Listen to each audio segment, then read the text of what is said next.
తర్వాత మీ కెరీర్‌లో ఉన్న మరో మంచి హిట్ 'జీవిత ఖైదీ' సోమన్ బాబు గారితో చేశారనమాట. అవును. సో, ఆ సమయంలో సోమన్ బాబు గారితో మీకు మర్చిపోలేని ఏదన్నా ఒక ఎక్స్‌పీరియన్స్ ఉంటే షేర్ చేసుకోండి సార్. డెఫినెట్‌గా. సోమన్ బాబు గారు నాకు మొట్టమొదటి నుంచి కూడా ఏది ఆయనతోటి అసోసియేట్‌గా పనిచేసేటప్పుడు కూడా ఆయనతోటి సినిమాలు చేశాను. సార్.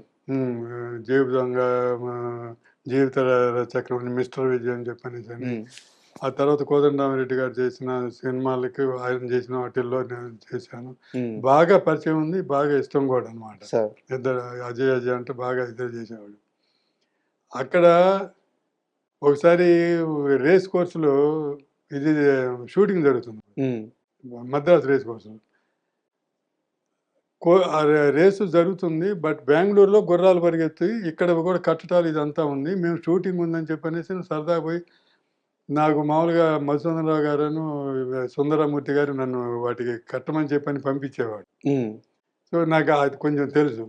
అందుకని ఎళ్లి సరదాగా అక్కడ ఉన్నోళ్ళు మొత్తం పరిచయం అయితే వాళ్ళు తెలిసిన వాళ్ళని అడిగితే ఏ టైం మీద కట్టమంటారో చెప్పండి అని కట్టామనమాట. హ్మ్. అలా కడితే ఓ టికెట్ ఉంది. మామూలుగా మధ్యాహ్నం 2 గంటలు మార్నింగ్ నుంచి షూటింగ్ చేసాం. 2 గంటల నుంచి ఆ రేసు స్టార్ట్ అవుద్ది. ఓకే. ఆ రేసు స్టార్ట్ అయిన తర్వాత మేము హడావిడిగా చూస్తా అది ఒక గుర్రం పరిగెత్తింది, పరిగెత్తింది అది ఇది అని హడావిడి చెప్తారు. కామెంటరీ హ్మ్. చేస్తారు కదా! వచ్చిన తర్వాత చూస్తే ఓ గుర్రం గెలిచిన గుర్రం అది చూస్తే మా నంబర్ ఉంది దాంట్లో. ఓకే. మేము కట్టిన దాంట్లో. ఆ! సో, మెలకుండా అది డిస్కస్ చేసుకొనేసి ఊరుకున్నాము. మళ్ళీ రెండో గుర్రం పరిగెత్తింది. 5 గుర్రాలుంటాయి అట్లా. హ్మ్. రెండోది పరిగెత్తింది. రెండోది కూడా మా దగ్గరుంది. ఆ! ఉండేసరికి ఇంక హడావుడి చూసేసి పిలిచాడాయన. పిలిచి ఏంటి అందరూ ఏందో గుమ్మగుడి ఏదేదో చెప్పుకుంటున్నారు. ఏదో హ్యాపీగా ఫీల్ అవుతున్నారని చెప్పని అడిగాడు. హ్మ్. ఏం లేదు సార్ ఇట్లా కొన్నాము అది అని చెప్పి అనంగానే తిట్టాడు. ఆ! మీరొచ్చే షూటింగ్ మీ ఎయిమ్ ఏంటి? నువ్వు డైరెక్టర్ అవ్వాలని, ఇచ్చేయాలని. హ్మ్. ఈ టికెట్లు ఇలాంటివి కొంటావా? గుర్రపు పందాలు ఆ! ఆడతారా? అసలు అసలు తప్పు అసలు అది. హ్మ్. నువ్వు రావటం, పోవటం సంగతి కాదు. అసలు నువ్వు తీసుకోవటమే తప్పు. అసలు బెట్టింగ్ జోలికి పోవడమే ఆ! తప్పు అన్నది అని చెప్పనేసని సోమన్ బాబు గారి ఉద్దేశం. ఆ! ఆ! తిట్టాడు కూడా అనమాట. ఇది హ్మ్. కరెక్ట్ కాదని చెప్పనేసని. అని చెప్పానంటే, సరే అయితే నేను కూడా అన్నాను, సరే సరే చింపేస్తానని చెప్పి అన్నాను.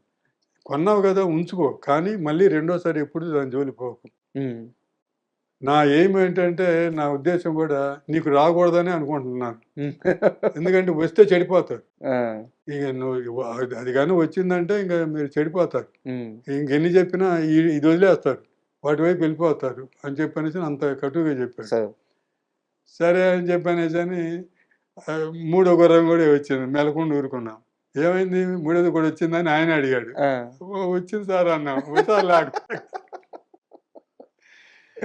అలాగా 5 గుర్రాలు వచ్చినాయి. ఆ!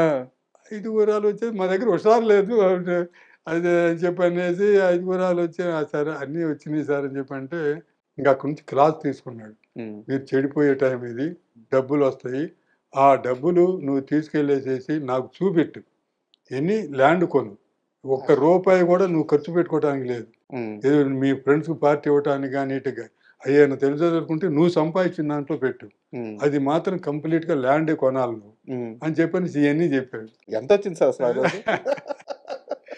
అక్కడికి ఎళ్ళిన తర్వాత ఆయనకి తెలీదు కదా!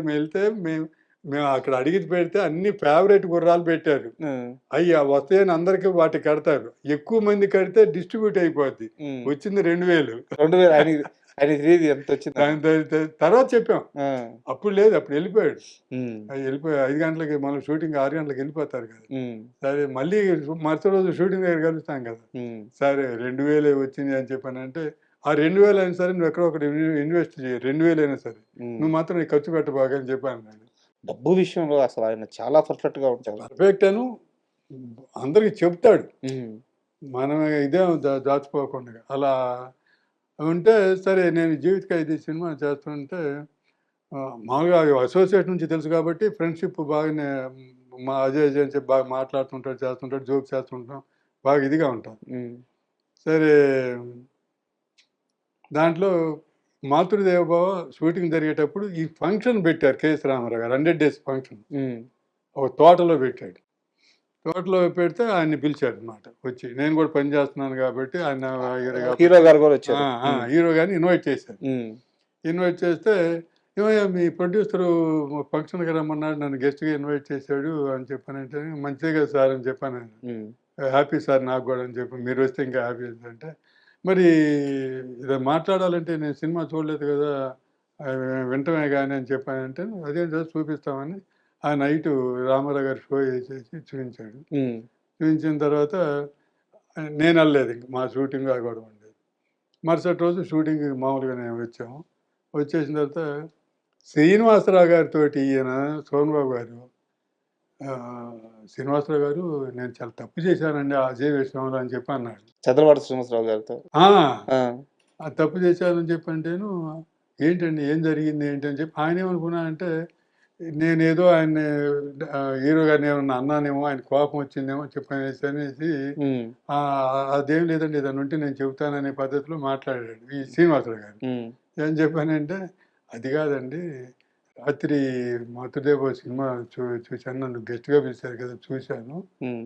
చూసిన తర్వాత 'మాతృదేవో' తీసిన డైరెక్టర్‌గా నేను సలహాలు చెప్పాను. కొన్ని సలహాలు షూటింగ్ చేసేటప్పుడు.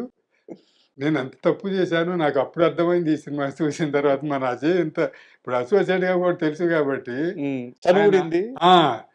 మన అజయ్ అని చెప్పనేసి ఇంత డై డై డైరెక్షన్‌లోను ఇంత డైరెక్టర్ ఇంత బాగా చేశాడని అసలు నేను ఎక్స్‌పెక్ట్ చేయలేదు. హ్మ్. మామూలుగా ఏదో సక్సెస్ అని చెప్పి అన్నారని చెప్పని.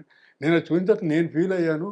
ఈ వ్యక్తిగా నేను సజెషన్స్ చేసేది నేను చాలా తప్పు చేశాను అని చెప్పనేసని అంత బాగా మెచ్చుకున్నాడనమాట. సో నాకు ఇంక వేరే షూటింగ్‌ల విషయాలు చాలా ఉన్నా గూడా ఇది మాత్రం అని హ్మ్. "నువ్వు పితృదేవోభవ చేసేటట్లయితే నేను ఫ్రీగా చేస్తాను డబ్బులొద్దన్నాడు." అబ్బా! అక్కడే చెప్పాడు అప్పుడే. హ్మ్. అంత ఇంప్రెస్ అయ్యి అంత ఇచ్చేసాడు. ఆయనకి మాతృదేవోభవ అంటే అంత ఇష్టం. అంత ఇష్టం. అంత అంతకుముందు చూడలే ఆయన. సోమబాబు ఆ! గారికి. హ్మ్. చూసిన తర్వాత అసలు ఫ్యాన్ అయిపోయాడనమాట. సో ఆహ్, నెక్స్ట్ ఎంత ఇదని చెప్పంటే, నెక్స్ట్ సినిమాకి వాళ్ళు వేరే సదాశివరావు గారని చెప్పిన డైరెక్టర్ ఆయనతోటి కమిట్ అయ్యి అయితే సినిమాకి హ్మ్. నా నా నన్ను పెట్టుకోమని చెప్పిన ఆ సినిమాకి కూడా ఆయన అట్లా రికమెండ్ చేసాడు. సార్ యాక్చువల్‌గా 'శోభన్ బాబు' గారు డబ్బు విషయంలో చాలా స్ట్రిక్ట్‌గా ఉంటారు అని జెప్పేసి విన్నాము. కొంతమందైతే మరీ దారుణంగా ఆయన డబ్బు మనిషి అనే ముద్ర గూడా వేసేసారు. కొన్ని కొన్ని ఇంటర్వ్యూలో మాట్లాడుతూ. సో, మీరు నిజాలు తెలిసిన మనిషి కాబట్టి మీరు జెప్పండి సార్ అసలు? అది తప్పండి. డబ్బు మనిషి అనేది తప్పు. హ్మ్. డబ్బు మనిషి అని ఎప్పుడంటామంటే, ఎవరైనా ఒక అమౌంట్ ఒప్పుకొనేసి, హ్మ్. ఆ ఒప్పుకున్న దానికన్నా ఎక్కువ అడగటం, లేతే అదేనో నేను ఎక్కువ రోజులు చేశాను కాబట్టి ఇవ్వాలని చెప్పనేసని, ఏదైనా ఎక్స్‌ట్రా డిమాండ్ చేస్తే అది డబ్బు మనిషి అని చెప్పనేసి అంటారు. తనకు ఒప్పుకుంది రావాల్సింది కరెక్ట్‌గా వసూలు చేసుకుంటాడు. హ్మ్. దాంట్లో తప్పని నేను అనుకోను. డబ్బు మనిషి ఎట్లా అవుతాడు? అది ముందే చెప్పుంటారు ఆ! గదా! ముందు అంతే అది కూడా పక్కాగా చెప్తారండి. హ్మ్. అంతేగాని వేగ్‌గా తర్వాత చూసుకుందాంలే, తర్వాత ఫైనల్ చేద్దాం అనే ప్రశ్నే లేదు. హ్మ్. కరెక్ట్‌గా డబ్బు సంగతి చెప్తాడు. హ్మ్. తర్వాత నేను సండే రోజు షూటింగ్ చేయనని చెప్పని క్లియర్‌గా ముందుగానే చెబుతాడు. హ్మ్. మీరు అలా ప్లాన్ చేసుకోండి అని చెప్పనేసని. 6 గంటల తర్వాత నేను చెయ్యనని చెబుతాడు. హ్మ్. మీకు నైట్ ఎఫెక్ట్ ఏదన్నా ఉంటే నాకు ముందు రోజు చెప్పండి. నేను ప్రిపేర్ అవుతానంటాడు. హ్మ్. అంతేగాని చేయననడు. హ్మ్. నాకు ముందు 2 రోజులు చెప్పండి. నేను ప్రిపేర్ అవ్వాలి మెంటల్‌గా. అప్పటికప్పుడు న జెప్తే చేయరు. ఆ! అప్పటికప్పుడు ఇప్పుడు ఎక్స్‌టెండ్ చేస్తున్నామండి అని చెప్పనేసి అంటే చేయరు. తక్కినోళ్ళు చేస్తారు హ్మ్. వీళ్ళు. హ్మ్. ఇవాళ 9 గంటల దాకా చేస్తున్నామండి అంటే సరేలే అంటారు. హ్మ్. కానీ ఆయన అట్లా చేయడు. హ్మ్. అయన్నీ ప్రిన్సిపుల్స్ ఉన్నాయి ఆయనకి. హ్మ్. అంతేగాని డబ్బు మనిషి అయితే 100% కాదండి. ఎలాగంటే నాకు 'మాతృదేవోభవ' ఆయన సినిమా చూసి ఇంప్రెస్ అయ్యి, నేను 'పితృదేవోభవ' సినిమా గాని చేసేటట్లయితే ఫ్రీగా చేస్తానన్నాడు రూపాయి తీసుకోకుండా. అబ్బా! మరి మామూలుగా మరి డబ్బు మనిషి అయితే ఎందుకంటారు అట్లా? అసలు ఆ మాట ఎందుకు చెప్తారు? ఎందుకొస్తది? ఆ కళ మీద ఇంట్రెస్టు అది ఉండబట్టే కదా! అవును. ఆ మాట అన్నది. డబ్బు మనిషి కాదు. కాకపోతే ఏంటంటే, తనకు రావాల్సింది మాత్రం కరెక్ట్‌గా వస్తేనే డబ్బింగ్ చెప్తాడు. హ్మ్. అది నేను తప్పు అనుకోను. డబ్బు మనిషి అని అనుకోను. అన్నోళ్ళు ఏ ఉద్దేశంతోటి అన్నారో నాకు తెలీదు గానీ, అది మాత్రం వాస్తవం కాదు. సో తను అంతేకాదు. తన దగ్గరున్నోళ్ళందరినీ బాగుపడటానికే ఆయన చూస్తాడు. ఎలాగంటే, ఇప్పుడు డబ్బింగ్‌కి ఆయన డబ్బులొచ్చినాయని చెప్పనేసని డబ్బింగ్ చెప్పడు. హ్మ్. వాళ్ళ మేకప్ మ్యాన్ దగ్గరికెళ్ళేసేసి అతన్ని గూడా అడిగి అతను ఓకే అంటేనే డబ్బింగ్ చెప్తాడు. సో, మేకప్ మ్యాన్ డబ్బులు వచ్చినియో, రాలేదో గూడా తెలుసుకుంటారు. తెలుసుకుంటాడు. అతనొచ్చి చెప్పాలి హ్మ్. సోనుబాబు గారికి. హ్మ్. ఓకే అని చెప్పనేసని. సో సో, అట్లాగా వర్కర్స్‌ని గూడా జాగ్రత్తగా చూసుకుంటాడు. హ్మ్. ఇప్పుడు దీంట్లో కూడా డబ్బు అని చెప్పానంటే వాళ్ళు కూడా ఒప్పుకున్న డబ్బే కదా అది కూడా. అంతే కదా సార్. వాళ్ళ కష్టమే కదా! ఆయన మన అసిస్టెంట్ మేకప్ మ్యాన్‌లు, ఏఐ డ్రెస్సర్లు వీళ్ళంతా ఉంటారు కదా! ఒక 5, 6 మంది స్టాఫ్ ఉంటారు సార్. కదా! వాళ్ళందరూ కూడా అతను ఈళ్ళు ఆయన ఉద్దేశ్యం ఏంటంటే సినిమాల్లో ఉన్నవాళ్ళు మగాళ్ళంతా తాగేసో ఏదో చెడ్డ అలవాట్లతోటి పాడు చేస్తారు, ఇల్లు చేస్తారు, నాశనం చేసుకుంటారని ఆయన ఇచ్చే సాలరీ వాళ్ళకివ్వడండి. హ్మ్. మగోళ్ళకి ఎవరికీ ఇవ్వడు. హ్మ్. ఆడోళ్ళకి ఆడోళ్ళకిస్తాడు. వాళ్ళ అకౌంట్ పెట్టిచ్చేసి వాళ్ళ భార్యలకిస్తాడు. హ్మ్. ఆ డబ్బు వాళ్ళు ఖర్చు పెట్టాలి ఇంటి ఖర్చులకి. ఇంటికి ఈడ పంపించేస్తారు. ఆ! ఇంటికి పంపించేస్తాడు. ఆ! వీళ్ళ చేతికి ఇచ్చేవాడు కాదనమాట. ఆ! అలాగే వర్కర్స్‌కి ఇల్లు కట్టిపెట్టాడు. అందరికి. ఆ! ఆయన దగ్గర పనిచేసేవాళ్ళందరూ. అదే. ఆ! ఆయన ఇల్లు కట్టిపెట్టేసి అంటే ఈళ్ళు ఏ తాగి, ఏది చేసి, ఏం గోల చేసినా ఇల్లు అనేది ఒకటుంటే ముందు భార్య, పిల్లలు సేఫ్‌గా ఇంట్లో ఉంటారు అని చెప్పనేసని ఈయనిచ్చే డబ్బులు గూడా ఆ భార్య పేరుతోటి వాళ్ళతోటి చేసేవాడు. ఎంత గొప్ప సో, మనసు. అది మరి తన తన దగ్గరున్న స్టాఫ్‌ని గూడా అంత బాగా చేసుకునే వ్యక్తి డబ్బు మనిషి అంటే ఎలా అవుతాడు? అది రాంగ్ అండి. డెఫినిట్‌గా రాంగ్. సార్. అంటే యాక్చువల్‌గా ఇప్పటిదాకా 'శోభన్ బాబు' గారి గురించి చెప్పేవాళ్ళందరూ గూడా, ఆయన డబ్బుని జాగ్రత్తగా చూసుకుంటాడు. డబ్బు దగ్గర నిక్కచ్చిగా ఉంటాడు.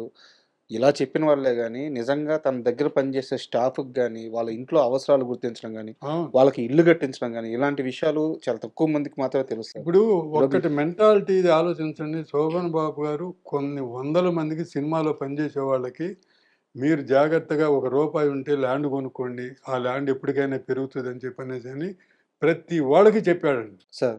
ప్రతి వాళ్ళకి. ఆయన చెప్పబట్టే 'శ్రీధర్' అనే ఆర్టిస్టు ఆయన గాని, మా 'చంద్రమోహన్' గాని వీళ్ళందరూ ల్యాండ్ కొన్నది ఓన్లీ 'సోమన్ బాబు' గారి అడ్వైస్ తోటే. సార్. అలాంటి బయటోళ్ళకే మీరు డబ్బు జాగ్రత్తగా పెట్టుకోండి అని చెప్పనేసి అని అతను డబ్బు మనిషి అంటే ఎలాగండి? హ్మ్. డబ్బు మనిషి అయితే ఈళ్ళందరికీ జాగ్రత్తలు అయన్నీ చెప్పోడు. నాకే రావాలి, నేనే మొత్తం ఉండాలి, ఇంకొకడు బాగుపడకూడదు అనేది మెంటాలిటీ ఉంటది. సార్. అదే లేదు ఆయనకి దగ్గర. అందరికి చెప్పేవాడు జాగ్రత్త పడండి, ల్యాండ్ కొనుక్కోండి, ఎప్పటికైనా అది డెవలప్ అవుతది. అంటే దొరకంది ల్యాండే. ఎందుకంటే ల్యాండ్ లిమిట్‌గా ఉంటుంది. అది తక్కినయన్నీ మనం ప్రొడక్ట్ చేస్తేనే, ఇంకోటి చేస్తేనే వస్తాయి. హ్మ్. కానీ ల్యాండ్ అనేది ఇంతకన్నా పెరగదు. అందుకని ల్యాండ్‌కి డిమాండ్ ఉంటది ఎప్పుడు ఫ్యూచర్‌లో. ఎందుకంటే జనాలు పెరుగుతూ ఉంటారు కాబట్టి. ల్యాండ్‌కి డిమాండ్ వస్తది. అందుకని మీరు వచ్చిన ప్రతి రూపాయి ల్యాండ్‌లో పెట్టుకోండి అని చెప్పేవాడు. అడ్వైస్ చేసేవాడు. హ్మ్.